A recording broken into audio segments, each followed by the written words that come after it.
사도행전 4장 23절부터 31절까지 말씀. 제가 가진 성경책으로 신약성경 193면에 있습니다. 제가 봉독하여 올리도록 하겠습니다. 사도들이 노임에 그 동료에게 가서 제사장들과 장로들의 말을 다 알리니 그들이 듣고 한 마음으로 하나님께 소리를 높여 이르되 대주제여 천지와 바다와 그 가운데 만물을 지은 이시요 또 주의 종 우리 조상 다윗의 입을 통하여 성령으로 말씀하시기를 어찌하여 열방이 분노하며 족속들이 허사를 경영하였는고 세상의 군왕들이 나서며 관리들이 함께 모여 주와 그의 그리스도를 대적하도다 하신 이로소이다.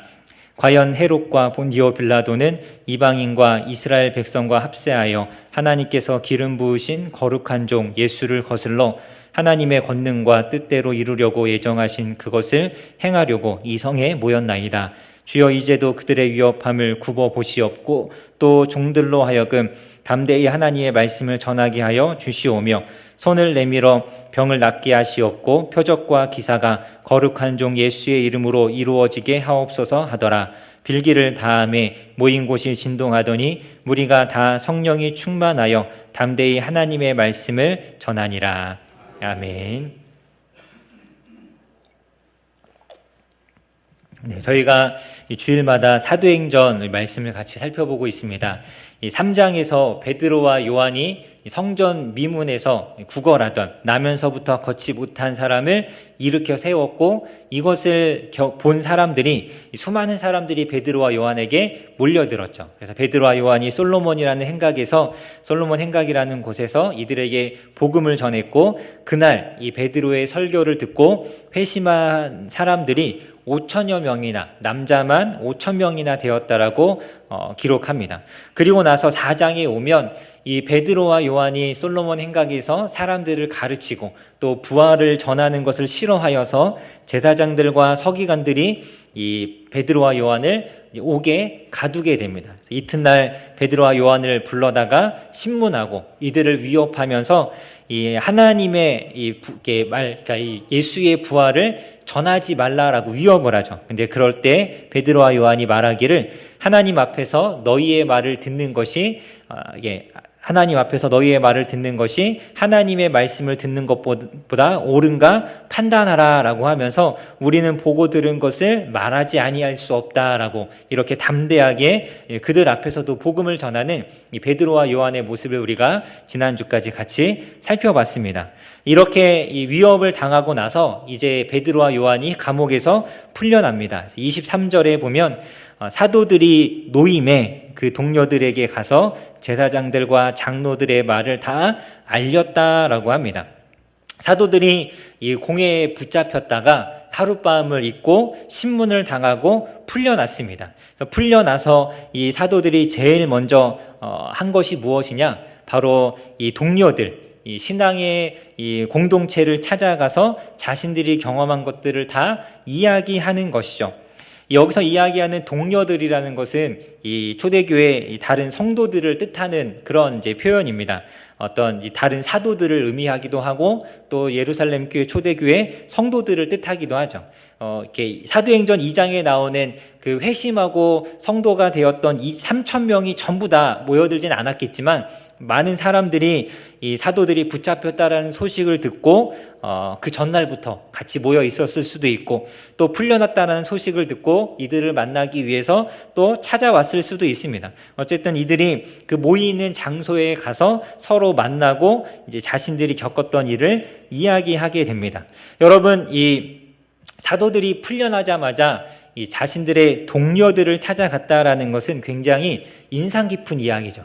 여러분, 감옥에 갇혔다가 풀려났습니다. 뭔가 이렇게 하룻밤 제대로 쉬지 못했고 피곤하고 그 전날도 많은 사람들에게 설교를 하다가 잡혀갔기 때문에 굉장히 피곤할 상태일 텐데 그들이 집으로 가서 쉬거나 아니면 이렇게 저희 같으면 이제 사우나를 가거나 이렇게 쉴 곳을 찾아갔을 수도 있는데 그렇게 하지 않고 믿음의 공동체를 찾아갑니다. 자신들이 겪었던 일을 나누고 싶은 거죠. 이것을 빨리 이야기하고 같이 기도하고 싶은 마음이 더 컸습니다. 그래서 그들이 이 신앙의 공동체를 찾아갑니다.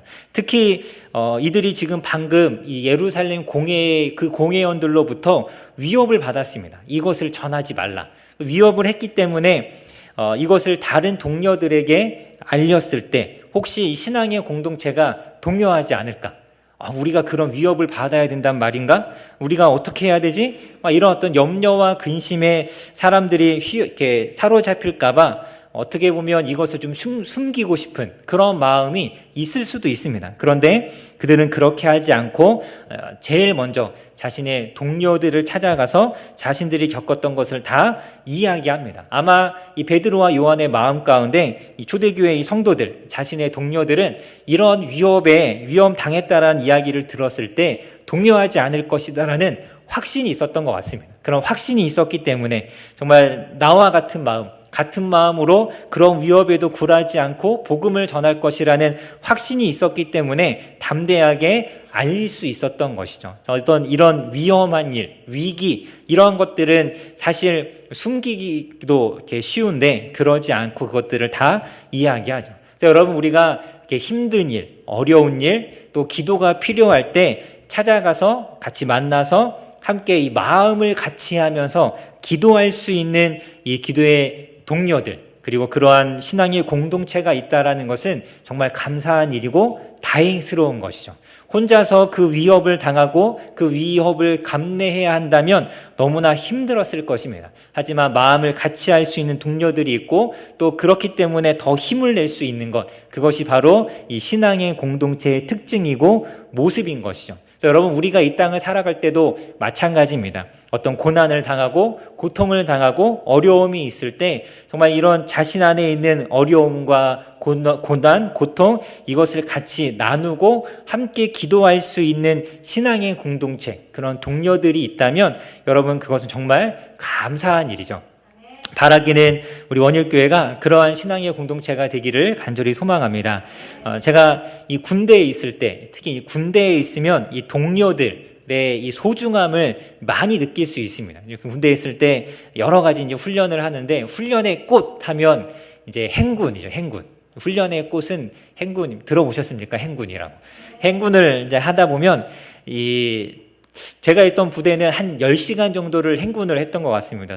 저녁 먹고 한 8시에 출발을 해서 그 다음날 아침 6시 새벽녘에 이제 부대에 들어가는 이게 한 10시간 행군을 했는데 10시간을 걷다 보면 이제 밤에 걸으니까요. 새벽 1시, 2시가 넘으면 여러분 이렇게 행군하면서 잠자면서 행군을 합니다. 이렇게 졸면서 너무 피곤하니까 이렇게 눈 감고 자면서 행군을 하는데 그러다 보면 다리에 힘이 풀려서 쓰러지거나 아니면 이렇게 꺾어야 되는데 안 꺾고 그냥 그대로 가갖고 또랑에 빠지거나 막 이런 일들이 많이 있습니다. 종종 있는데 감사하게도 옆에 있는 동료들이 그런 다른 동료들 깨워줍니다. 잠자고 걸음걸이가 좀 이상하면 이름을 불러서 깨워주고 등을 툭툭 치면서 깨워주면서 정신 차리고 걸을 수 있도록 넘어지면 다칠 수 있는데 그러지 않도록 서로 붙잡아주죠. 이것이 이제 동료입니다. 동료. 특히 이제 행군이 끝날 쯤 되는 거의 10시간을 가까이 걸어서 너무 지쳐서 더 이상 걸을 수 없다라고 싶을 때는 이 선임이든 후임이든 서로 누가 미루지 않고 힘들어하는 사람들의 군장을 대신 매주고 또 짐을 같이 짊어져주고 끝까지 같이 걸어갈 수 있도록 옆에서 이제는 팔짱도 껴주고 끝까지 걸어가죠. 이것이 이제 동료애죠. 동료애. 정말 평소에는 별로 사이가 안 좋았다가도 내가 너무 힘들어서 막 죽을 것 같은데 내 군장을 대신 막 뺏어서 짊어져주면 그렇게 고마울 수가 없습니다. 그것이 힘이 되고 끝까지 완주할 수 있는 힘이 되는 것이죠. 그것이 이제 전우입니다. 저는 이 81mm 박격포여서 이 포를 이렇게 메고 행군을 했는데 너무 무겁습니다. 그런데 정말 이 포를 막 같이 나누어 짊어져주고 사실 저는 행군을 너무 잘했기 때문에 제 짐을 다른 사람이 짊어져 주진 않았지만 제가 다른 사람을 짐을 짊어질 만큼 힘이 나진 않더라고요. 근데 너무 힘든데 정말 옆에서 정말 다른 사람의 짐을 져주는 모습을 보면서 이것이 동료구나. 힘들 때 같이 서로를 도와주는 것. 여러분, 교회 공동체는 이러한 동료가 되어야 합니다. 동료. 믿음의 길을 끝까지 걸어갈 수 있도록 끝까지 책임져주고 서로를 돌아봐주고 격려해주고 위로해주고 너무 힘들어하면 서로의 짐을 대신 짊어질 수 있는, 그것이 바로 이 교회의 공동체이어야 하는 것이죠. 특별히 오늘처럼 오늘 사도들처럼 세상에서 위협을 당하고 고난을 당하고 핍박을 받을 때 우리가 복음을 전하고 또 전도를 하고 또 믿음을 가지고 살아가다가 어려움을 당할 때 그러한 것들을 마음껏 이야기할 수 있고 그 안에서 격려받을 수 있는 그러한 공동체가 되어야 하는 것이죠. 여러분, 이러한 동료애라는 것은 그냥 교회를 다닌다고 저절로 생기는 것이 결코 아닙니다. 우리 같이 주일날 이렇게 우리 많은 분들이 예배를 드리지만 우리가 예배를 드린다고 해서 생겨나는 것이 아니죠. 함께 복음 안에서 수고하고 힘쓸 때 이러한 동료애가 생기는 것입니다. 같이 고생할 때, 같이 힘쓸 때, 같이 주님을 위해서 무엇인가 일을 할 때, 그러할 때 이러한 동료애가 생겨납니다. 단지 음식을 나누어 먹는다고 해서 같이 어디 여행을 같이 갈 수 있다고 해서 그래서 그런 동료애가 생기는 것이 아니라 정말 주님을 위해서 저 사람도 수고하고 있고 나도 수고하고 있고 나도 수고하고 있기 때문에 얼마나 힘든지를 나도 잘 알기 때문에 상대방의 힘듦을 이해할 수 있고 그 짐을 같이 짊어질 수 있는 것이죠. 그래서 여러분, 우리가 함께 전도하는 것, 우리 주중에 이제 전도하는 시간들 같이 전도하는 것, 또 시간을 내어서 같이 선교를 가는 것, 이렇게 무엇인가 하나님을 위해서 같이 일하는 것, 같이 핍박도 받고 같이 비난도 받고 같이 욕도 먹고 또 같이 사명을 위해서 함께 수고할 때 여러분, 이 동료애라는 것이 생겨날 수 있습니다. 그래서 우리 이 원일교회가 이렇게 이 서로에게 의지할 수 있고 또 힘이 되어줄 수 있기를 간절히 소망합니다. 24절의 말씀에 보면 그들이 듣고 이 사도들의 이야기를 듣고 한 마음이 되었습니다. 한 마음. 그 한 마음으로 이들이 기도하죠. 마음이 하나가 되었다라는 건 바로 상대방이 받은, 베드로와 요한이 받은 그 핍박과 박해를 마치 자기들이 받은 핍박인 것처럼, 자기들이 위협을 받은 것처럼 그들이 그렇게 여겼다라는 것입니다. 위협을 받아서 들은 것을 전하지 않을 수 없다라고 했던 이 사도들의 고백, 위협을 받으면서 우리가 보고 들은 것을 전하지 않을 수 없다라고 말했던 이 사도들의 고백이 다른 동료들의 마음에도 있었던 것이죠. 그들에게도 똑같은 고백이 있었던 것입니다. 그렇기 때문에 그러한 상황에 공감할 수 있고 마음을 같이 할 수 있고 같이 기도할 수 있는 것이죠. 이러한 이 함께하는 동료들이 있었기 때문에 베드로와 요한이 이미 충분히 담대한 사람들이었지만 아마 그 안에 더 큰 용기와 힘이 솟아났을 것입니다. 그래, 우리 나만 있는 것이 아니라 우리가 같이 이렇게 하나님의 일꾼들이 있다. 더 힘내자. 이렇게 더 용기를 낼 수 있었을 것입니다. 여러분, 우리가 기도하고 서로를 위해서 기도하고 함께 수고할 때 이러한 모습들이 서로에게 도전이 되어야 합니다. 서로에게 도전이 되어야 하고 위로가 되어야 하죠. 담대하게 우리가 하자라고 이야기할 수 있는 그런 동료들이 우리가 서로에게 되어야 하는 것입니다. 여러분, 한번 생각해 보셨으면 좋겠습니다. 내가 정말 힘들 때, 또 뭔가 복음을 위해서 수고하다가 어려움을 당했을 때 이것들을 내가 다 이야기하고 마음 편하게 다 이야기하고 또 정말 이 사람이 나를 위해서 같은 마음으로 공감해 주면서 기도해 줄 것이다라는 이런 확신이 드는 여러분, 그러한 사람들이, 그러한 동료들이 혹시 여러분 생각이 나는 그런 사람들이 있으십니까? 여러분, 우리가 이런 것들을 생각할 때 바로 떠올릴 수 있는 사람들이 있어야 합니다. 그 사람이 다른 누구가 아니라 바로 옆에 있는 우리여야 하는 것이죠. 자, 여러분, 우리가 교회에 모여서 예배 드리지만 예배 드리는 것으로 끝나지 않고 주님을 위해서 같이 수고하고 힘쓰는 일하는 주님께서 주신 사명을 감당하는 사명의 공동체가 되기를 간절히 소망합니다. 우리 24절 말씀을 다시 한번 같이 한번 읽어보도록 하겠습니다. 24절 말씀 같이 읽겠습니다. 시작.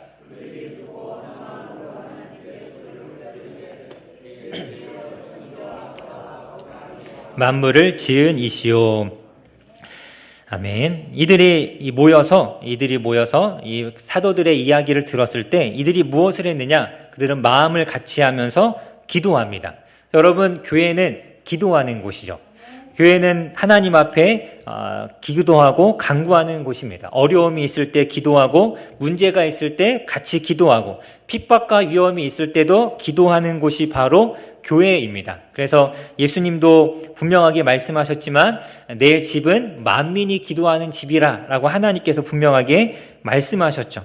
사도행전 4장 5절에도 보면 예루살렘 공회가 모였습니다. 그 예루살렘 공회 제사장들, 서기관들이 모였는데 이 사람들은 모여서 무엇을 했느냐? 이 베드로와 요한의 이 문제를 해결하기 위해서 그들은 회의를 했습니다. 어떻게 이 문제를 해결할 것인가? 어떻게 하면 이 사람들이 저렇게 하지 못하도록 할 수 있는가? 그 회의의 결과가 무엇이었냐면 이들을 위협하고 놓아주는 것이었죠. 그런데 이 초대교회 성도들은 모였을 때 회의를 하지 않습니다. 사실 굉장히 중요한 순간입니다. 이 복음을 전하다가 처음으로 위협을 받았고, 앞으로 교회가 이런 위협과 이런 어떤 핍박에 어떻게 대처해야 하는가, 이런 대안을 마련해야 될 것 같은 그러한 상황인데, 이들이 가장 먼저 하는 것이 무엇이냐면 바로 기도하는 것이죠. 여러분, 예루살렘 공회의 사람들과 초대교회 성도들 둘 다 같이 모였는데 그들이 하는 모습이 전혀 다르죠. 예루살렘 공회에는 회의를 하고, 그 결과가 무엇이냐면 위협하는 것. 사도 베드로가 이 사람들한테 말하기를 너희의 말을 듣는 것과 하나님의 말을 듣는 것이 어느 것이 더 옳은가 생각하라고 했습니다. 그렇다면 이들도 자신들이 하는 것이, 자신들의 결정이 하나님 앞에 옳은 것인가 기도해야 하는데 이들은 전혀 기도하지 않습니다. 그냥 회의만 했죠. 그래서 내린 결론이 결국은 하나님의 뜻과는 반대되는 이들을 핍박하고 박해하는 것이었습니다. 하지만 예루살렘 교회는 모여서 같이 기도했습니다. 기도하면서, 우리 기도의 내용도 나중에 보시면 아시겠지만, 이런 위협 속에서 자신들의 안전을 위해서 기도하거나 위협이 사라지기를 기도하는 것이 아니라 그럼에도 불구하고 담대히 하나님의 말씀을 전할 수 있도록 기도합니다. 하나님의 말씀과 사람의 말, 어느 것을 더 들어야 하는가? 하나님의 말씀을 듣고 그 말씀에 순종하기를 기도하는 것이죠. 이들이 기도 가운데 얻은 이 결론이 바로 그것입니다. 여러분, 기도하는 사람과 기도하지 않는 사람은 분명한 차이가 있습니다. 분명한 차이가 있죠. 기도하지 않는 사람은 자신의 생각, 자신의 경험, 자신의 지혜라는 이 한계를 넘어설 수가 없습니다. 당장에 어떤 위협을 당하고 고난을 당한다면 우리가 기도하지 않을 때는 그 위협 속에 우리가 이렇게 위축될 수밖에 없고 그 위협에 굴복할 수밖에 없습니다. 하지만 기도하게 되면 이런 자신의 한계를 넘어서게 되는 것이죠. 자신의 생각, 자신의 지혜, 자신의 경험이라는 이 한계를 넘어서서 하나님이 원하시는 것, 하나님께서 기뻐하시는 것을 행할 수 있습니다. 그것이 기도의 힘이고 그것이 기도의 능력입니다. 여러분, 우리가 이 땅을 살아가면서 잘 고쳐지지 않는 나의 어떤 습관들, 어떤 잘못된 모습, 죄된 습관들, 바꾸고 싶은데 바뀌지 않는 나의 어떤 고집, 어떤 완고함, 이러한 것들이 있을 때 여러분, 우리는 기도해야 합니다. 기도해야 그 나의 한계를 넘어갈 수 있는 것이죠. 내가 결코 넘어서지 못하는, 내가 항상 무너지는 그 죄의 문제, 그 죄의 벽 앞에서 우리가 기도해야 그 죄를 끊어낼 수 있고 그 죄의 벽을 넘어서서 더 거룩하고 더 순결한 삶을 살아갈 수가 있습니다. 여러분, 기도하는 것이 굉장히 중요하죠.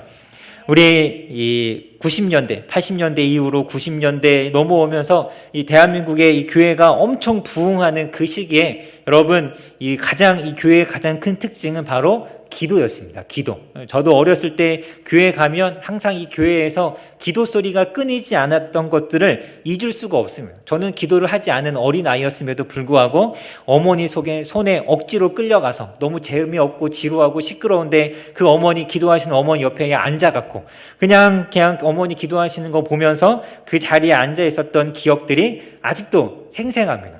여러분, 그 당시에 우리 대한민국 전국 방방 곳곳에 산마다 기도원이 없는 곳이 없었고 그 기도원마다 기도하지 않는 사람들이 없었습니다. 항상 기도하는 사람들로 꽉 차 있었죠. 그런 어떤 기도의 뜨거움이 있고 그런 정말 쉬지 않는 기도가 있었기 때문에 교회가 자랄 수 있었고 성장할 수 있었고 많은 사람들이 이 하나님의 은혜를 경험할 수 있었습니다. 여러분, 기도가 사라지면서 교회가 힘을 잃어가고 점점 위축되어져 가고 약해져 가는 것이죠. 여러분, 기도가 너무나 중요한 것이죠.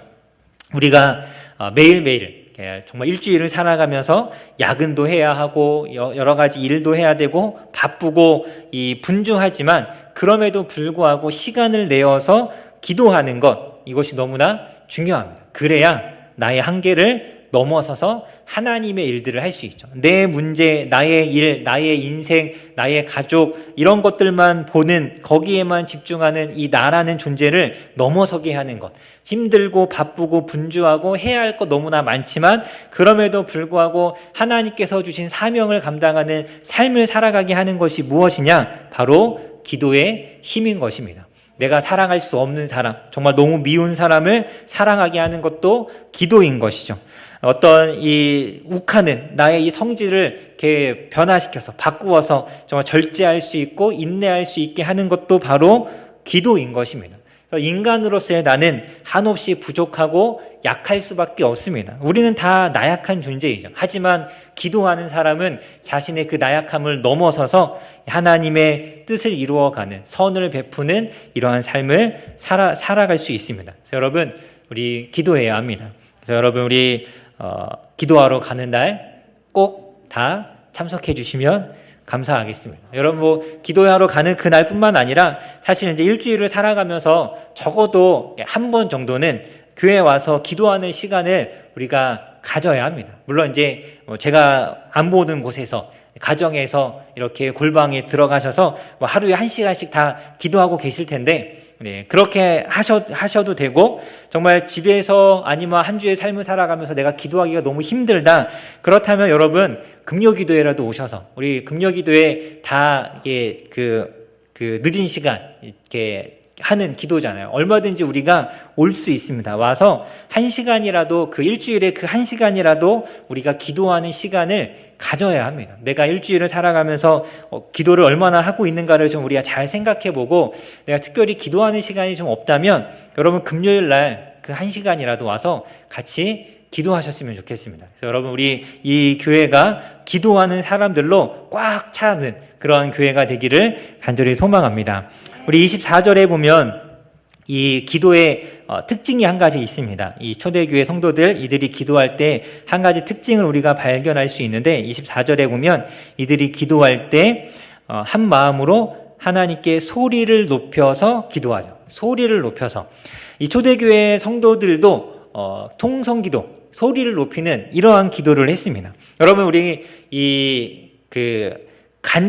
기도할 때 간절하게 좀 이렇게 부르짖을 필요가 있습니다. 우리가 물론 이제 조용히 기도하는 것, 이렇게 침묵 속에 기도하고 또 혹은 조용한 소리로 기도하는 것도 그렇게 기도할 수 있죠. 그런 기도도 필요하고 그것도 기도이지만 때로는 정말 우리가 우리 안에 있는 좀 간절함들을 쏟아놓는 정말 이 소리치는, 외치는 기도도 우리에게 필요합니다. 여러분, 이렇게 갑자기 누군가가 막 이렇게 열을 내면서 막 큰 소리로 막 소리를 내고 막 이렇게 이야기하면 이게 좀 이렇게 사람들이 이렇게 보게 되죠.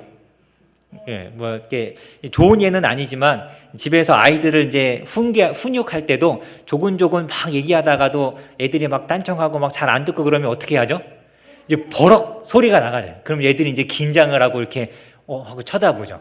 약간 이 소리를 지르는 것은 우리의 주의를 집중시키는 효과가 있습니다. 내가 소리를 크게 내어서 기도하는 것은 내가 기도에 집중할 수 있도록 도와주는 효과가 있습니다. 어떤 이 침묵 속에 기도할 때 이렇게 여러 가지 근심, 염려, 잡다한 생각들이 우리의 기도를 방해할 수 있는데, 소리를 내서 내가 내는 기도의 소리를 내가 들으면서 기도할 때는 이러한 어떤 이 잡다한 생각들로부터 우리 자신을 지킬 수도 있죠. 그래서 여러분, 소리를 높여서 기도하는 것이 의외로 굉장히 좋은 효과가 있습니다. 그래서 그래서 기도할 때 우리가 조용히 기도하기도 하지만 좀 이렇게 소리를 내면서 좀 이렇게 하나님 앞에 간절한 마음으로 매달려서 기도하실 수 있기를 소망합니다. 그래서 우리 초대교회 성도들 이 급박한 상황, 이런 위기 가운데 그들은 그냥 가만히 기도하지 않았습니다. 정말 간절함으로 소리를 높여서 하나님의 도우심을 구하고 기도하는 것이죠.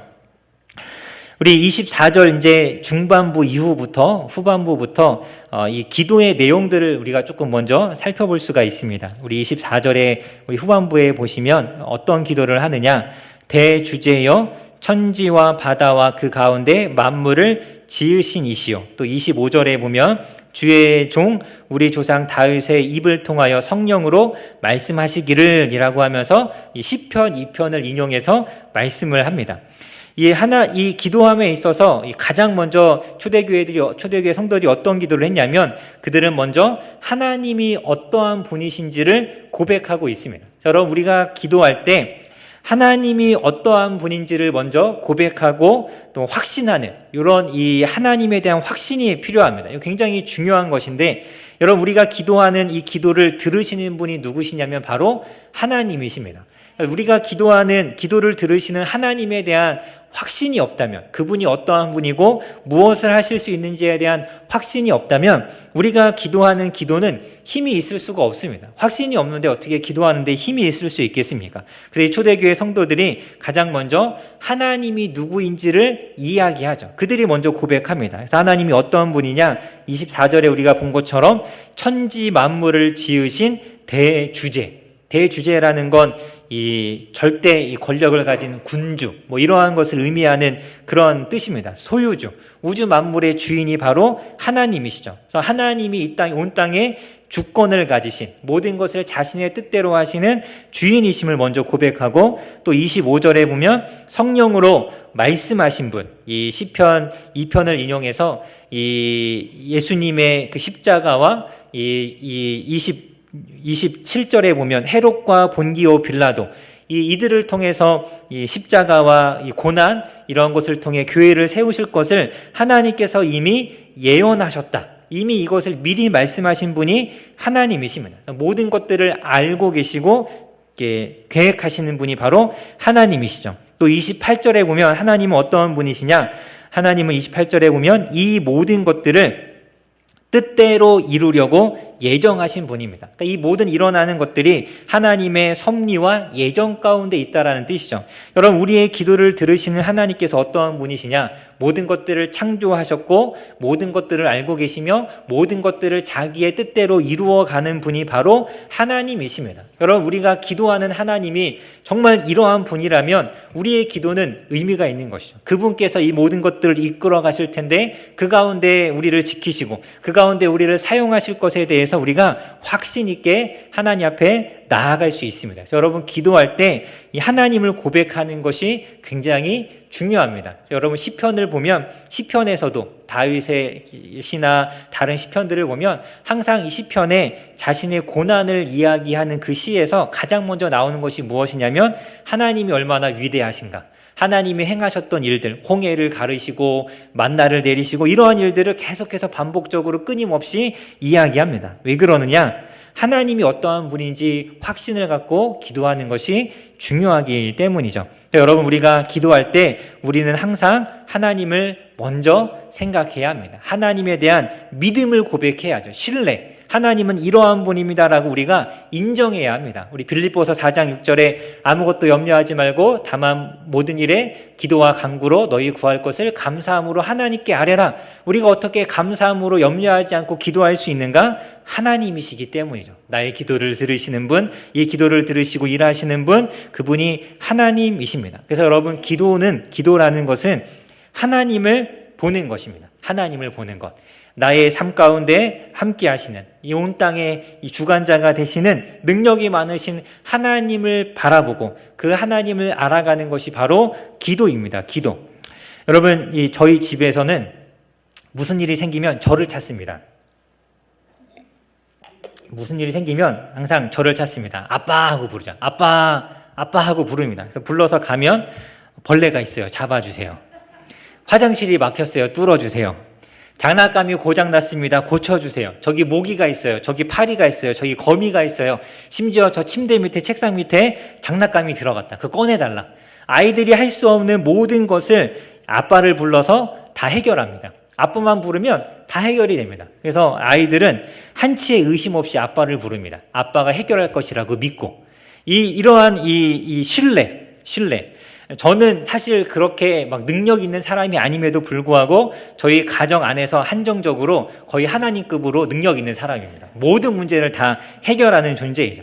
여러분, 그러한 존재가 우리 앞에 있다면 여러분, 우리가 어떻게 그분을 부르지 않을 수가 있겠습니까? 힘들고 어려운 일이 있을 때 당연히 그분을 부르는 것이 당연한 것입니다. 당연한 것. 제가 어제 여기 우리 교회 위에 십자가 종탑이 있는 그 옥상에 이렇게 사다리를 타고 올라갔는데 너무 무섭더라고요. 한 번 시도했다가 너무 무서워서 다시 내려왔습니다. 이렇게 포기하고.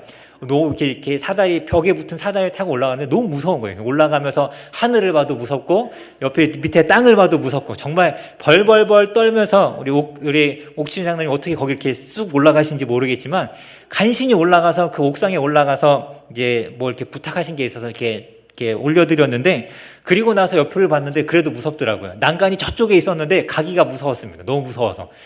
정말 이렇게 저는 연약한 존재죠. 정말 그 높은 곳에만 올라가도 너무 벌벌벌 떠는 그러한 존재인데, 그럼에도 불구하고 아이들은 저를 신뢰합니다. 아빠한테 맡기면 다 해결할 수 있다. 이런 연약한 인간도 이렇게 신뢰를 받을 수 있다면, 천지의 주제이시고 모든 것을 작정하시고 그 뜻대로 이루시는 그 하나님은 우리가 정말 염려할 필요 없이 의지할 수 있는 분이 바로 하나님이십니다. 그래서 여러분, 우리는 기도로서 하나님을 바라보아야 합니다. 우리의 자녀들이 아빠를 부르듯이 정말 뭐 작은 일도, 정말 사소한 것, 이제는 벌레는 그냥 너네가 잡아도 되지 않을까 싶을 때도 아이들은 저를 부르죠. 그러한 것처럼 우리 하나님 앞에 정말 항상 하나님 하면서 기도의 자리로 나아갈 수 있어야 합니다. 또 이들이 무엇을 기도하는가? 가만히 보면 두 번째로 이들이 무엇을 기도하냐면 이 세상의 헛됨에 대해서 기도합니다. 25절에 보면 시편을 인용한 말씀이지만, 어찌하여 열방이 분노하고 족속들이 허사를 경영하였는고, 26절에 보면 세상의 군왕들이 나서며 관리들이 함께 모여 주와 그의 그리스도를 대적하도다. 이들이 기도하면서 두 번째로 생각하는 것이 무엇이었냐면 세상의 헛됨이었습니다. 세상의 헛됨. 이 열방이 분노한다라는 것은, 이 분노라는 단어는 악함, 세상의 어떤 오만함, 이런 것을 뜻하는 단어이죠. 세상은 오만한 존재입니다. 교만하죠. 교만. 그래서 하나님을 인정하지 않고 자기들의 생각과 자기들의 판단이 옳다라고 생각하며 자신들의 지식을 믿고 자신의 힘을 믿고 자기 자신을 믿고 살아가는 사람들이 세상 사람들이죠. 굉장히 자신만 생각하는 사람들입니다. 또 이 세상은 헛된 것을 경영하는 사람들입니다. 이 족속들이 허사를 경영한다. 세상에 하는 일들이 다 헛되다라는 것입니다. 열심히 살아가지만 뭔가를 이루겠다고, 이것이 옳다라고 생각하고 그들이 그렇게 믿고 살아가지만 그것이 다 헛된 것이죠. 헛된 것. 요한 1서에서 사도 요한이 말하기를 세상에 있는 모든 것이 육신의 정욕과 안목의 정욕과 이생의 자랑뿐이라고 분명하게 말씀하죠. 세상에 있는 것들은 다 썩어져 없어질 것들이고 사라질 것들이고 그것들은 헛된 것입니다. 아무리 열심히 살아도 그들 안에 남아있는 것은 공허함밖에 없습니다. 세상의 정치, 세상의 사상, 세상의 종교, 세상의 이념, 그 모든 것들이 다 허사이죠. 허사.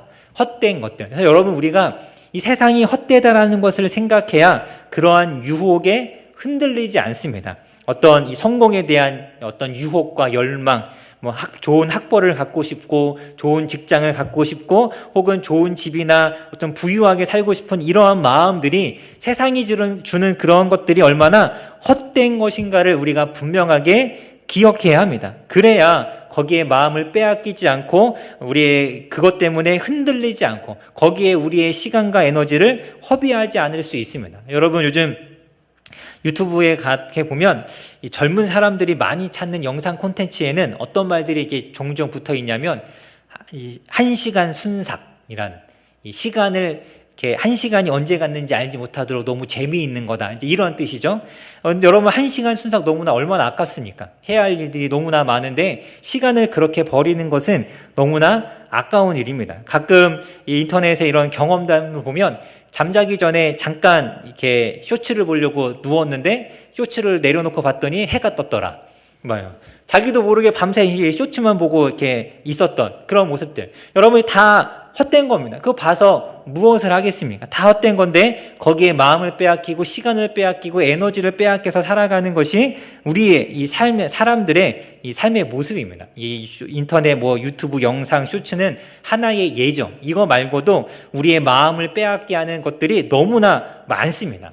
제가 이 예전에 게임을 엄청 좋아했습니다. 게임을 엄청 좋아해서 다 한 번쯤 그러실 때가 있으셨죠? 네, 저만. 예.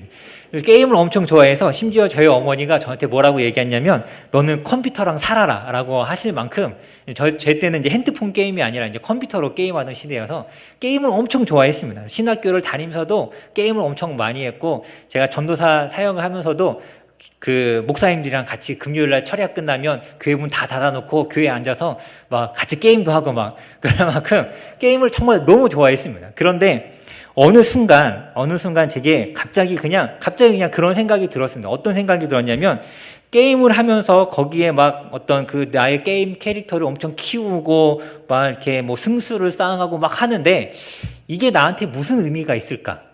라는 생각이 갑자기 들더라고요. 갑자기.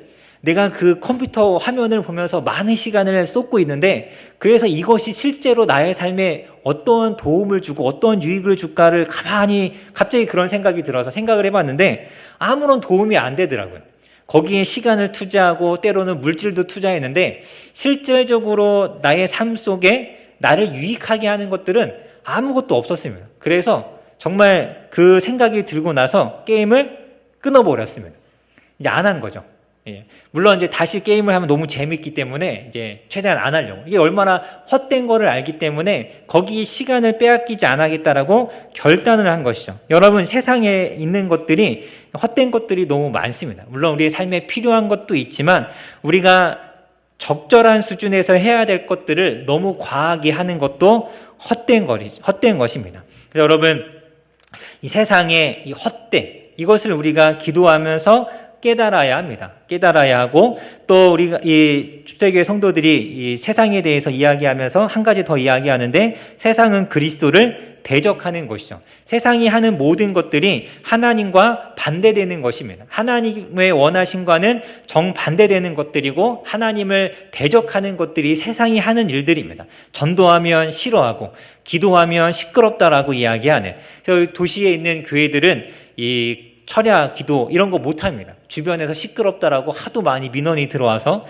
밤하늘에 우리가 이 십자가 이 불빛 교회의 십자가 등을 보면 너무 은혜가 되지만 세상 사람들은 그것을 보면 눈부시다, 보기 싫다, 꺼라 라고 이야기하죠. 세상 사람들의 이 모든 것들이 하나님을 대적하는 곳으로 흘러가는 곳이 세상이죠. 세상은 오만하고 헛되고 하나님과 우리를 대적하는 곳입니다. 그래서 여러분 우리가 살아가는 세상이 이렇게 헛된 곳이라는 것을 아는 것도 중요합니다. 하나님을 아는 것도 중요하지만 세상의 헛됨을 아는 것도 중요하죠. 이것을 깨닫는 만큼 우리가 세상에 우리의 마음을 빼앗기지 않을 수 있습니다. 세상의 유혹과 세상의 어떤 이러한 이 시험들 이러한 것을 우리가 무시할 수 있고 이겨낼 수 있는 것이죠. 그러한 것에 넘어지지 않는 삶을 살아갈 수 있습니다. 오만한 세상은 침묵을 요구합니다. 그만 떠들어라. 너희만 종교냐? 너희만 잘났느냐? 조용히 해라. 그 예수의 이름 좀 그만 이야기해라. 라고 이렇게 떠들지만 그것이 우리가 들어야 될 이야기가 아니라는 것을 세상의 헛됨을 알아야 우리가 확신 있게 말할 수 있는 것이죠. 베드로와 요한은 세상의 헛됨을 알았기 때문에 그런 위협 속에서도 너희의 말을 듣는 것과 하나님의 말을 듣는 것 무엇이 옳은지를 생각하라라고 당당하게 이야기할 수 있었던 것입니다. 여러분 우리는 깨어 있어야 합니다. 이 하나님의 이 말씀을 듣고 살아가느냐 세상의 이야기를 듣고 살고 있느냐 우리 자신을 살펴야 하고 이 세상에 헛된 세상에 흔들리지 않도록 깨어 있어야 하는 것이죠. 깨어 있어야 합니다. 여러분 무엇이 옳습니까? 하나님의 말씀을 듣고 살아가는 것과 세상의 이야기를 듣는 것 무엇이 옳은 것이죠? 당연히 하나님의 말씀을 듣고 살아갑니다. 다 살아가야 하는 것이죠. 그런데 여러분, 사실 우리가 너무나 세상의 이야기에 귀를 많이 기울입니다. 세상이 이렇다 그러면 그런 것 같고, 저렇게 해야 된다 그러면 저렇게 해야 될 것 같고, 이러한 코스를 밟아야 세상에서 성공할 수 있다 그러면 그렇게 살아야 될 것 같은 마음이 드는 것이 우리죠. 여러분, 세상의 헛됨을 깨달아야 우리가 제대로 서 있을 수 있습니다.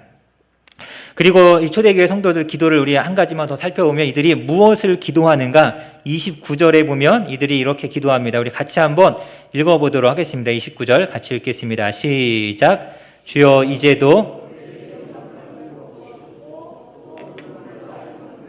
하나님의 말씀을 전하게 하여 주시오며, 또 30절에 손을 내밀어 병을 낫게 하시고 표적과 기사가 예수의 이름으로 이루어지게 하옵소서. 이것이 이제 초대교회 성도들이 한 기도의 내용이죠. 기도의 내용을 잘 보면 굉장히 이 기도의 내용도 놀랍습니다.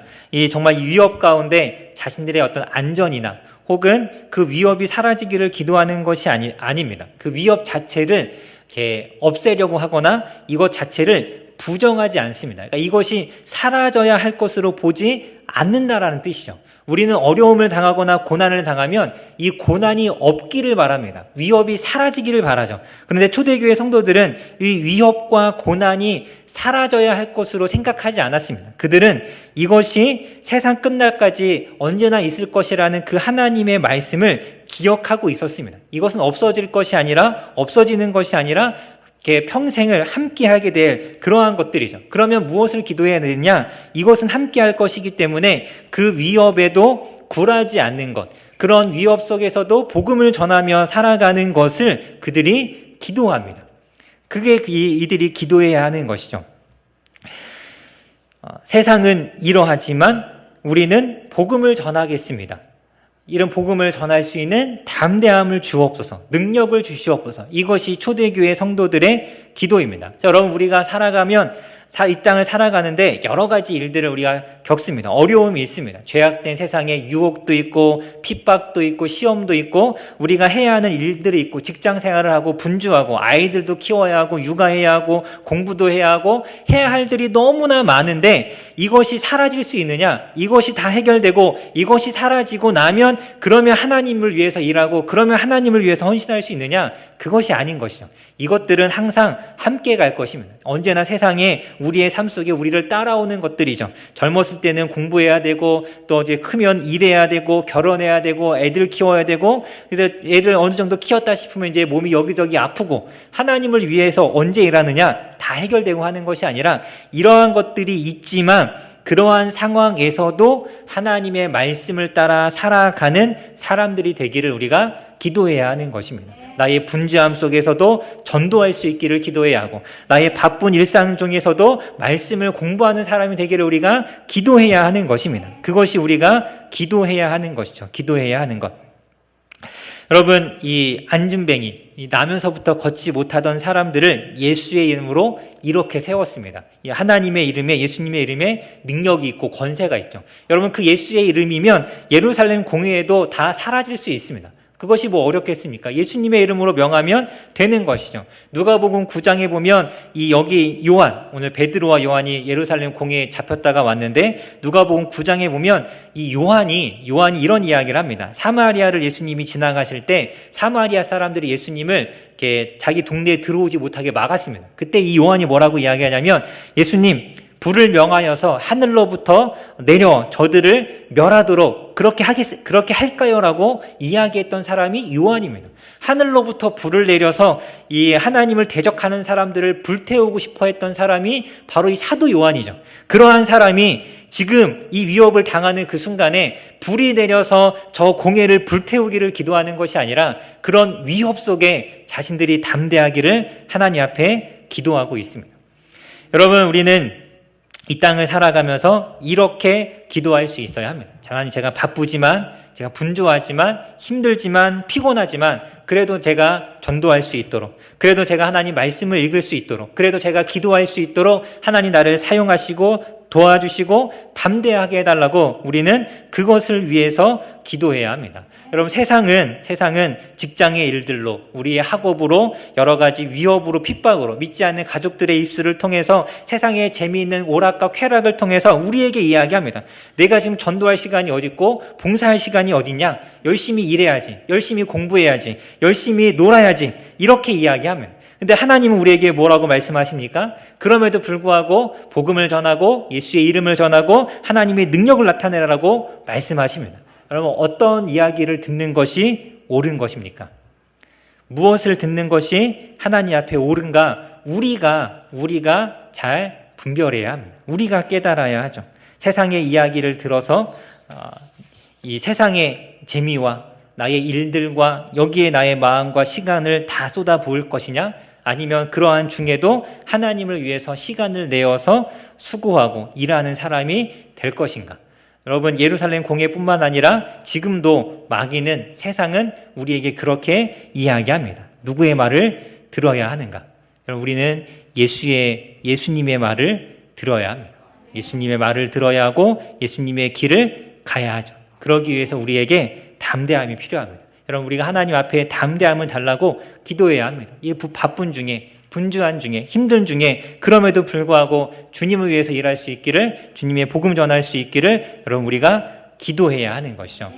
여러분, 전도를 위해서 기도하고 계십니까? 여러분, 주위에 믿지 않는 사람들을 위해서 기도하고 계십니까? 혹은 내가 나의 시간을 내어서 일주일에 한 번 정도는 전도를 좀 해야겠다, 이런 마음을 가지고 여러분 기도하고 있고 또 그것을 실천하고 계십니까? 우리는 그렇게 해야 합니다. 여러분, 그렇게 하지 않고 있다면 어쩌면 우리는 하나님의 말보다 세상의 말을 더 듣고 있는 것일지도 모릅니다. 여러분, 정말 하나님의 말씀을 따라 살아가기를 원하신다면 기도하십시오. 오늘 이 시간 기도해야 합니다. 내가 이 한 주를 세상의 이야기가 아닌 하나님의 말씀을 들으며 하나님의 뜻을 행하는 삶을 살아갈 수 있도록 하나님 용기를 달라고, 담대함을 달라고, 내가 알지만 하지 못했던 그 하나님을 위한 삶을 내가 이제라도 살아갈 수 있도록 하나님 담대함을 달라고 우리가 기도해야 하는 것이죠. 그렇게 기도할 때 하나님께서 우리를 사용하실 줄로 믿습니다. 여러분의 삶이 하나님의 영광을 나타내는 삶이 될 줄로 믿습니다. 우리 시간 같이 기도하기 원합니다.